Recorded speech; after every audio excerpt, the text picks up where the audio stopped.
Yolanda Smith Charles here, realtor at Epic Realty and executive managing director with How's It Going LLC. So glad you could take some time out to spend with me today. This is another installment for you as it relates to those concepts in the probate space that I just really want to drive home best I can. Now, I work with a lot of out-of-state heirs, and I work with a lot of probate attorneys to help coordinate the real estate side cleanly and professionally. Today, I want to walk through the three mistakes that I see very often when folks are looking to deal with inherited property here in the great state of Michigan. And as I always say, this is not legal advice. I always like to make sure that that disclaimer is loud and clear. We just want to make sure that you have real world real estate insight. So let's get right to it. The number one mistake that I see heirs, whether you're out of state or in state, is waiting too long to secure and access the property, as well as assess the property.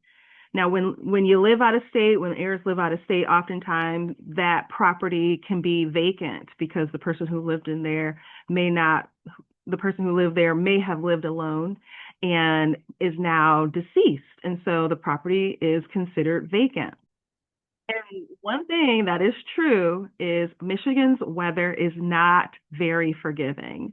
Let's talk about a few things that I'm noticing in the field. Number one, insurance risk. A lot of times, out-of-state heirs either unknowingly or unwillingly do not have, we call it hazard insurance or real estate insurance on the property. That's incredibly important to have that, and the rationale behind that is broad and deep. Frozen pipes is another thing that folks in the business will talk about, particularly folks like contractors who you might hire to oversee some work or the property management side. Well, frozen pipes are a real thing, especially in the winter months. And so again, these are things that if you haven't walked the property since September and here it is February, there could be serious things happening behind the scenes or underneath the surface. The other item that I'm seeing a lot as far as that first mistake is deferred maintenance. Perhaps there are things the property needs that you are choosing to either wait for, which has its own benefits and cons, but also you might be noticing that the longer you wait to fix something, the more likely it's going to be a lot more expensive.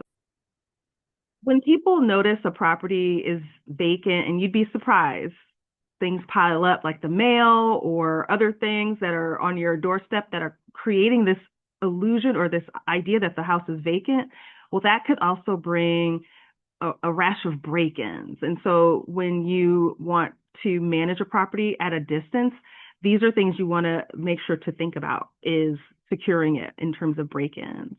And I would say lastly is the lawn and upkeep of the outside, like the landscaping, because cities have compliance and they have ordinances, and you may find that perhaps the property manager you hired or the neighbor down the street or a relative or a friend isn't getting that grass mowed or clearing the sidewalk, if that's a city ordinance. You want to make sure you're on top of those things. And so that's an area where being out of state or out of the area as an heir is a little tricky. It's just a good reminder. Every month of delay has a cost, even if you don't see it immediately. And so this isn't about rushing to sell, it's about controlling risk. Mistake number two, confusion about authority. You may recall this from a previous video, but this one creates more stress than anything else, is that confusion about authority. So you might hear the term executor, you might hear the term personal representative, you might hear the term trustee. Now, again, this isn't legal advice, but it's important to know that they could mean the same thing and they could also be different.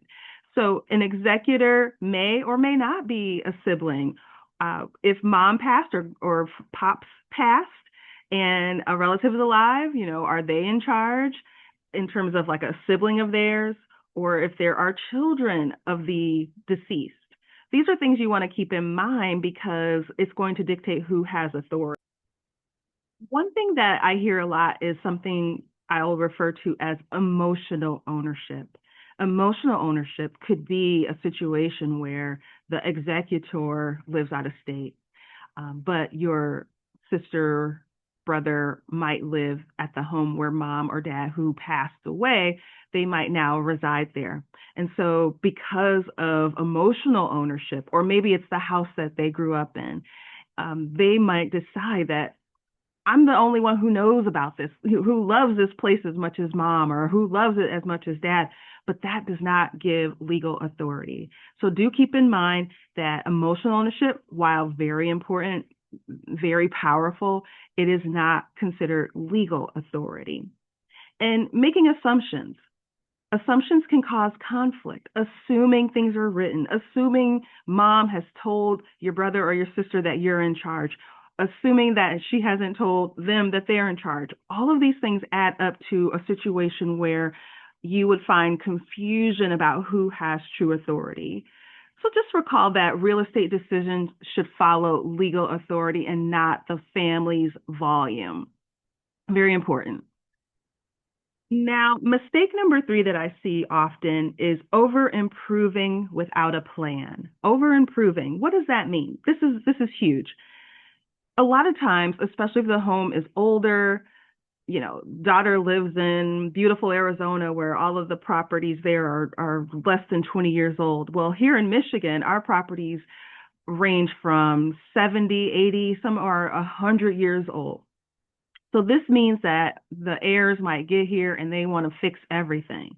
They want to put in new carpeting. They want to put in new windows and get the roof and the gutters and the downspouts and get a new driveway. All these things, which is incredibly fun. And wouldn't we all like to do that? But you might find that you're now over improving. And if you don't have a plan, that could be detrimental to your bottom line. So keep that in mind. In some cases, people are dumping 30 to 60 to $100,000 in renovations into properties. It is not necessary unless it is an ironclad plan that you have on how you're going to get this property sold. How are you going to exit this property if that is the plan? So no strategy or market evaluation will then set you up for making decisions without a plan. You want to make sure to have that. So remember, probate property is not HGTV. Oftentimes, it's more of a financial decision tied to an estate, more so than just, hey, let's over improve the property. Hope that makes sense. For clarity, though, let's just be clear. Sometimes as is smarter. As is means you're not fixing anything. You're simply putting the house either on the market or deciding to hold on to it if resources are there. But long story short, as is a concept, and it is a valuable one for out-of-state heirs. That would require minimal prep. That's a win when you don't have to do a lot of preparation.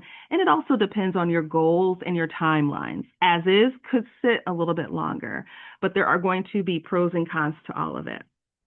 I actually have a bonus number 4 of insight. So not just 3 things that folks will often do, which is a big mistake, but here's a 4th one, a bonus one.